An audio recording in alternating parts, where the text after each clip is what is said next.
Hey, what's going on guys? Woons here.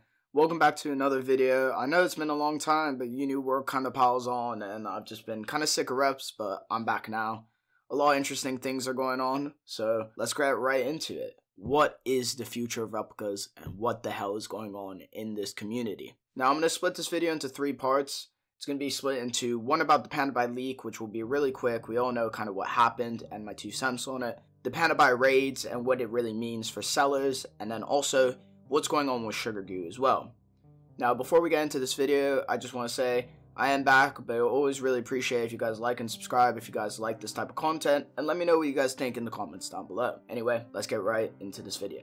So as many of you guys know, Pandabuy had a massive data leak. This happened about 2 to 3 weeks ago, and this resulted in 1.3 million people have their full names, contact details such as phone numbers and email addresses, login IPs, order details, and also country of residence, home addresses, zip codes all leaked on the internet. Now my 2 cents about it is that Pandabuy did take responsibility for it, but this should never happen in the first place. Replicas is a huge gray area in the first place, and no one that's within this community, regardless of the fact if they care about getting called out or anything like that, want their information leaked. I think that's just a common thing that you don't want your address online, especially associated with your name, especially if you're famous or anything like that. Pandabuy, as you all know, did take responsibility. They gave out shipping coupons, and they also turned around and said they were going to consult with someone from the Alibaba group to help them fix this flaw. This flaw actually derived from their API, and I believe someone is able to backdoor through the API to gain this information. I don't know how they exactly do it, but it was done. My 2 cents about it is, again, it should have never happened in the first place. I know it's very common within this community to kind of accept things like this, or even generally, as we saw, and I think CDAS spoke in his own video, StockX had 27 million addresses, and I even believe back then it did include passwords and more sensitive information. Post-production wounds here. So I didn't realize it was actually 6.8 million, and now I know it was passwords included, but look at the math right here.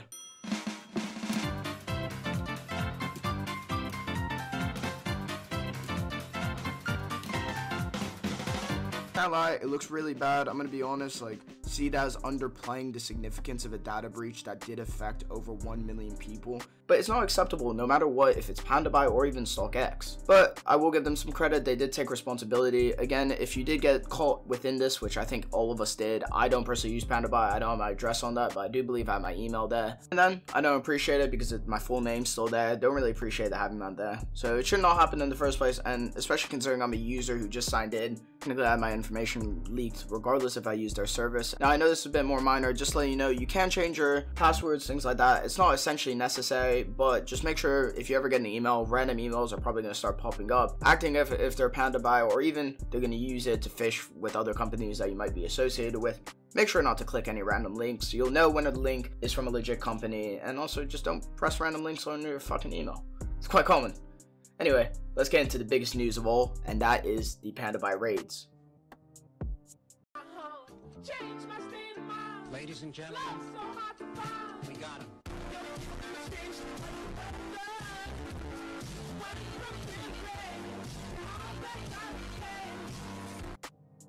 Unless you've been living under a rock, which I don't think you guys have, especially if you clicked on this video, on the 11th of April, Pandabuy's headquarters, which is in Hangzhou, was raided. This raid included a shit ton of personnel, law enforcement agents, and also legal action that was associated with.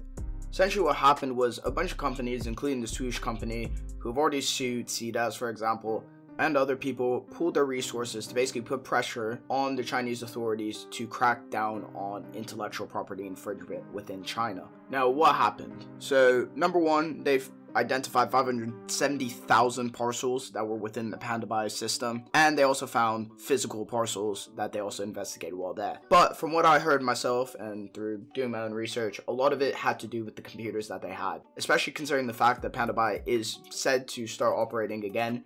They mostly came under scrutiny for what they might have on their computers. This mostly includes like possible seller information, such as where they're shipping from and other things like that. This is really important to note for later in this video.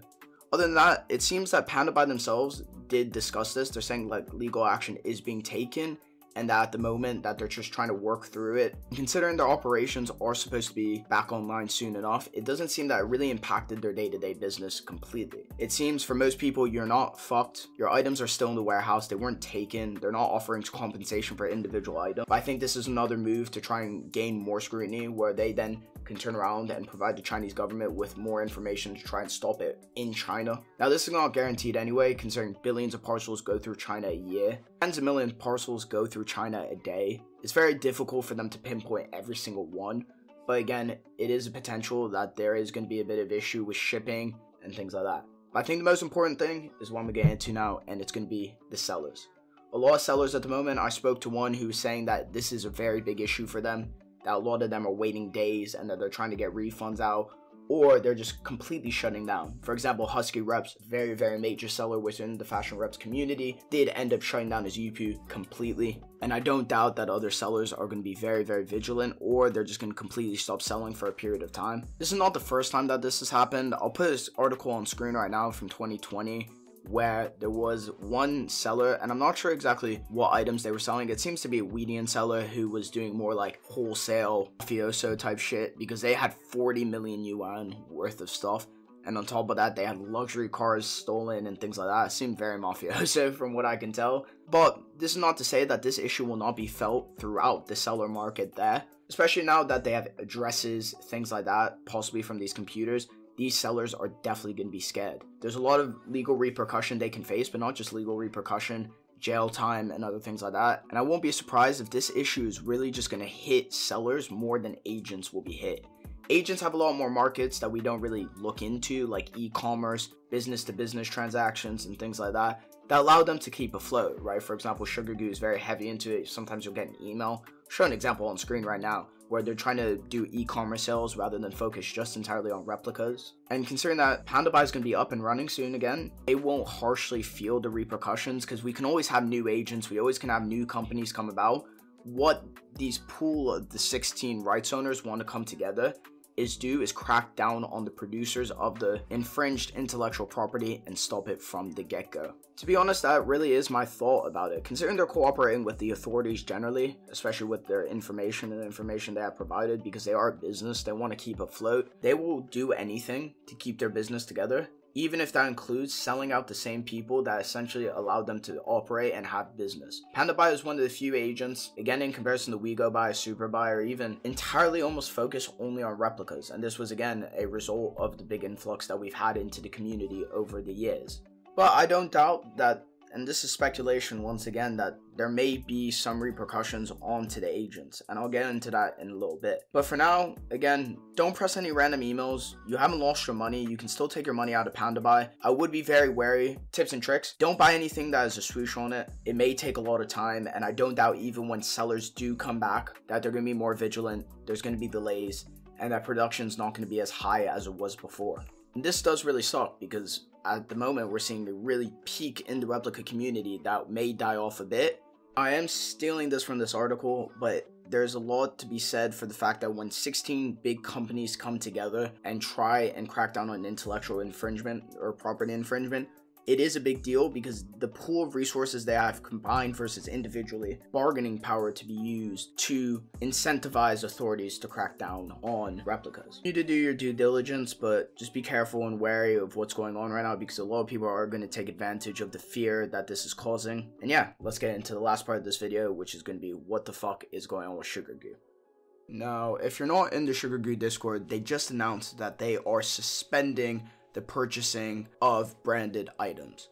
So this will include anything with swoosh, anything that has copyright on it. So this includes logos like designer logos. They said, and I quote, Jin said, "All operations for submitting parcels for shipment can proceed as usual. I hope everyone can submit parcels for shipment as soon as possible." Now this is very important to note, because Jin wants these items out of his warehouse. This isn't exclusive to Sugargoo either. Don't get me wrong, it's not just Sugargoo, it's also CSS Buy, who said that if you have anything branded, or if you particularly have any things that are shoes, that you should get it at the warehouse as soon as possible. Now this isn't to create any kind of fucking like confusion, or like, it's more so, in my opinion, I think it's because Sugargoo provides a service that allows you to buy replicas. If you can't buy replicas in a timely manner or a safe manner, then they're just going to get a bunch of complaints. So it also is to protect their skin as well, and also the possible legal ramifications that they may have if they continue to sell replicas, like possibly having their warehouse raided, information taken, just like Pandabuy did themselves.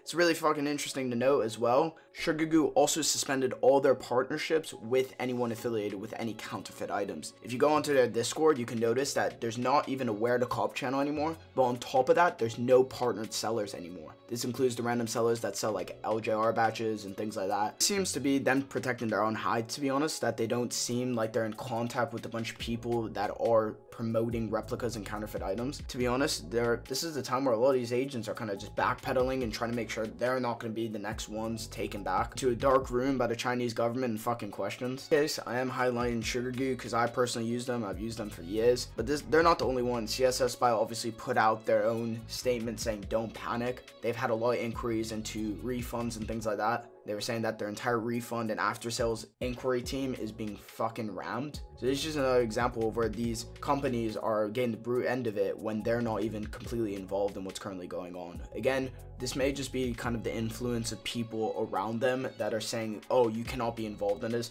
Again, these are companies. They got investors, they got people that are trying to make money, and there just might be a lot of pressure at the moment to distance themselves from it. This is an example where it is affecting agents, and I can't really say from here because I got this news literally as I was recording this video. But I do think it is temporary because I don't doubt there are going to be other companies that are going to come ahead and try and do stuff. I would stick to reputable agents if you can do, just because I wouldn't be surprised if someone's going to try and take the opportunity, swoop in, and then there might be issues from there. Just be patient, see what's going to happen. But again, this is a huge thing where if there's people around companies like Sugargoo that are pressuring them to stop the sales of counterfeit goods, that this may mean that there's going to have to be alternatives in the future towards buying replicas. Anyway guys, thank you so much for watching this video. If you like this type of video or like the style of this video or have any comments generally on anything I said, please leave a comment down below, but also make sure to like and subscribe if you want to see more. I hope you guys have a great rest of your day, and peace out.